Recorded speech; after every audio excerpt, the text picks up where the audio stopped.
This technique is called ischemic compression. So this is ischemic compression number 1. Ischemia means lack of blood flow, and what we're basically doing is blocking the blood flow a little bit. And with this technique, we're just going to be placing our hand here. Finding a trigger point is what we're going to be doing. So we're going to be finding it, and this hand does nothing. All it does is just lay here because we want to be able to feel everything with our thumb.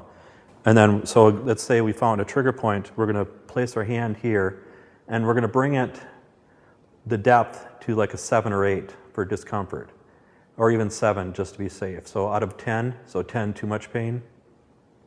And this one you can communicate with the client, of course. And once it's brought up to like a 7 or so, just hold it there for like 5, 10, 15 seconds or so until the pain dissipates. Once the pain dissipates, what you're going to do is have the client breathe in real deep. And when they breathe out, go a little bit deeper to the next layer to a 7 then. And this you can perform a few different times then too, okay? So I'll just have you just place your hand here. So again, not tensing out, just totally normal. And here, so again, say we found a trigger point, but again, this is just for demonstrational purposes. So we're going to bring it to a 7 or so for pain. And you can communicate again. So again, with this, we're going to communicate with the client as much as possible.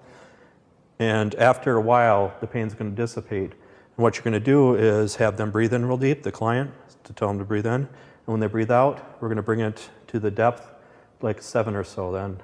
So you can perform this 3, 4, or 5 times if you want. And after it relaxes a little bit, have them breathe in real deep.